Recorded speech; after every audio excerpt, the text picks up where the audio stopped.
Hello everybody, welcome to the channel. If you haven't seen the channel before and you haven't checked out the other videos, subscribe and just take a look on the channel after you've seen this video. But for now, if you watched the last video, if you've seen any of the videos before, you'll recognise this. This has been my on and off. I didn't actually do most of it on YouTube, to be fair, but I put a video up last of me using this tipper trailer that we've made. Now the body came off of an LDV van, and if you can see behind me, you'll definitely see in a minute, the sides on it, when I've got it, are rotten. They're not very nice at all. But I haven't got time right now to make a nice new pair. I don't like the way the production ones are made anyway. They're made as like a box basically, all fancy, all bent, all look very nice. They paint the outside, obviously you can't paint the inside, so they rust out really quickly.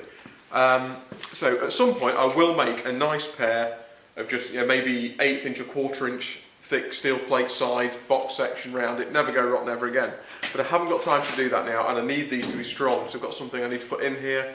I mean, literally, this one in particular, if you go over there right now, as you'll see in a minute, and you give it a good kick, you'll probably bow the thing out, and I can't have that. So this video is going to be remaking it. It's only a temporary thing, so don't jump on me saying it's a bodge. I know it's a bodge, but what it is, it's got to make these sides usable for now. And to be fair, they'll probably last 3 or 4 years. I mean, it does live outside, but it'll last a while, I think. So what I've done, I've done this one already, just to measure up and cut up, just to make the video a bit quicker.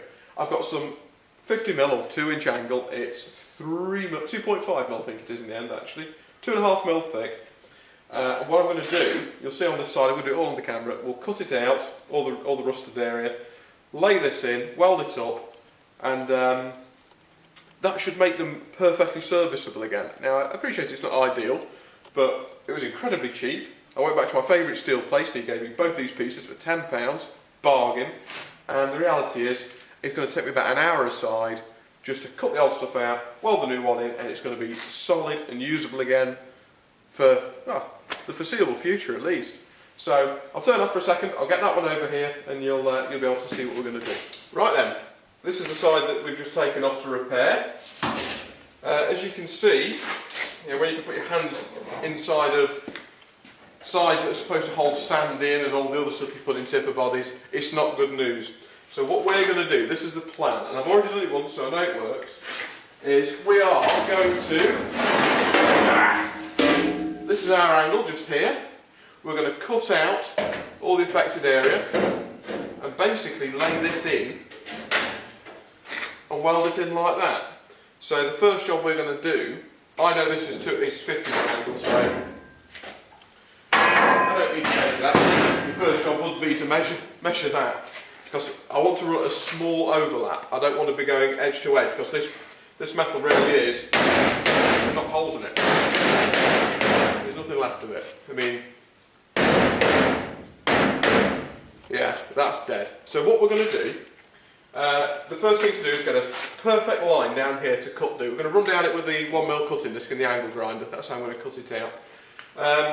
So we need to know that we're going to get a perfect straight line in here. Now you could draw down that, but I'm by myself, and that's it's not a the be all and end all. That could be a little bit twisted. It could be anything, and I want this to match up nicely.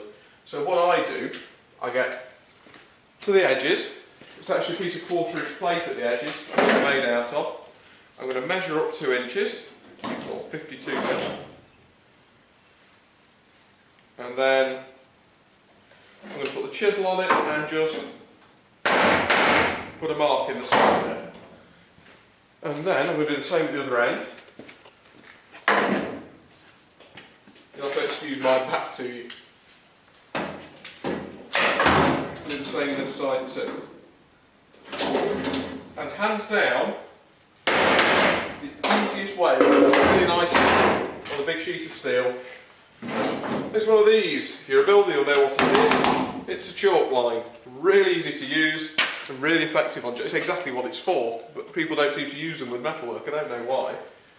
So put that on my 2-inch line, and we're just going to pull it all the way down here. This one happens to be blue. Pull it nice and tight, and that should put me a perfect line straight down it. As simple as that, no messing around, ruining Sharpies trying to do it. That's a brilliant line there, just for me to follow with the angle grinder. Now, get it all back in again because chalk ends up going everywhere.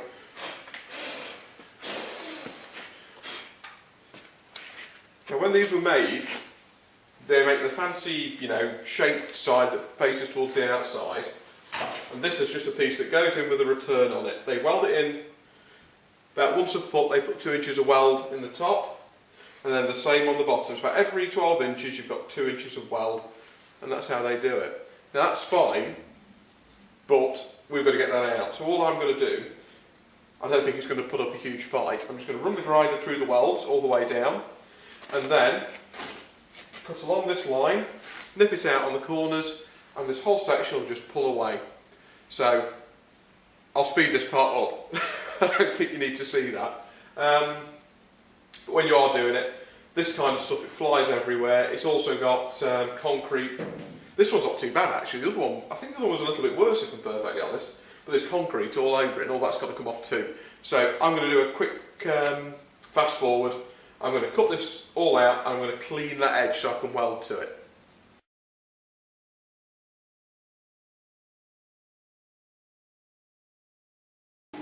Okay, well, that came out fairly easy. It didn't really put up a fight, to be honest. That came straight out. So, the first thing to do now, working with metal's a bit like baking a cake. You can always take a bit more off, but you can't put any more back on again. So, what I'm going to do, I'm going to get the new piece of steel and I'm just going to rest it in place. I haven't cleaned up in case I need to take a bit more off. Bits of concrete everywhere, look. I'm just going to rest it in place and just get an idea how it's going to fit. I may need to just go a bit more with the grinder in a few places. So let's take a look, because if we go too far, we're done.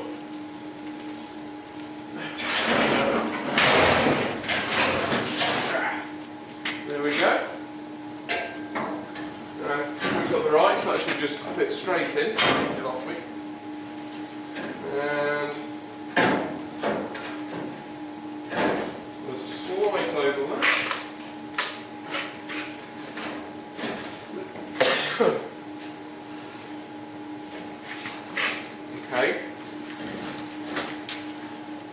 Okay, right, so what I can see from that is it's probably 1/4 of an inch too long, so I'm just going to whip that off with a grinder and that should make it fit perfectly. Then the cut on the panel was absolutely fine, so yeah, I'll whip that off quickly and we'll get it tacked. Oh, the other thing to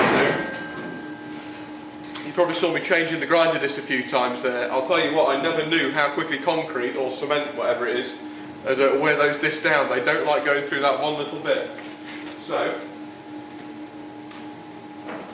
1 second, let's get this cut. Okay, well, that's cleaned up where we're going to weld. The next thing to do is obviously going to be put the new piece of steel in place, tack it, make sure everything lines up, and then weld it down. So, just worth saying at this point, if you're a bit unsure when it's going in, if it's exactly right, or if you think, oh, I'll just weld it in this far and we'll sort that out when we get there, don't ever do that. Make sure it's in, tacked in, exactly where you want it, because if you don't, you'll spend 5 minutes messing around with it, getting it perfect before you weld it, or you'll spend a couple of hours trying to sort it out afterwards and you'll be kicking yourself. So if you're in any doubt whatsoever, just rejig it and do it again. Trust me, it'll save you time in the long run. So, I don't need safety glasses anymore. Switch those for a welding helmet.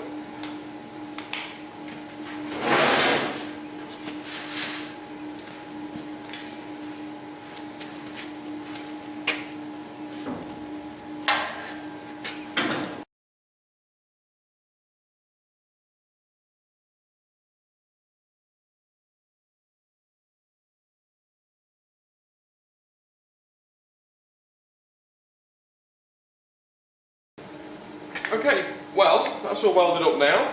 Took a minute or two, but it's all done. So the next step, this is just cheap outdoor sort of silicone mastic stuff, the kind of stuff you use to put in a window frame. I'm literally just going to cork around this. It might stay in, it might not. I'm not really bothered either way, but I want to paint this to make it look a bit prettier, so we'll go over the top of it, and that should be it done. I'll bring the camera and you can take a look, so let's do it.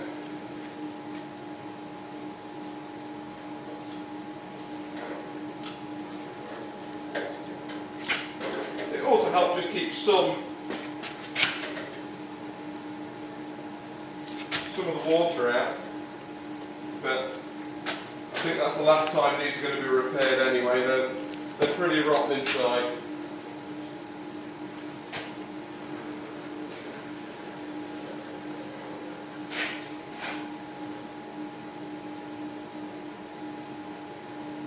Well, that's the finished result.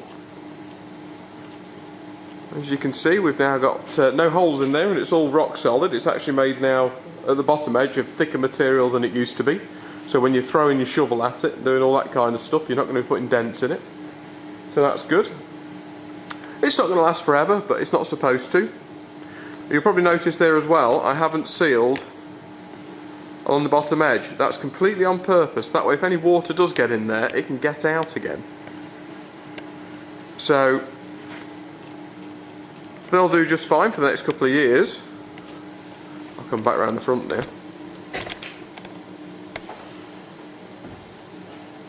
So the next job for me now is I'm going to flip these over once this stuff's dried and give them all a coat of nice black paint. I actually use black floor paint, concrete paint. It's brilliant, it sticks really well and yeah, it's pretty durable.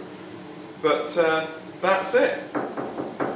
All solid again. It'll last for a few years yet. So like, comment, subscribe, all that kind of stuff. Thanks for watching. If you see anything you like, anything you don't like, get in touch. Drop me a comment. Thanks for watching.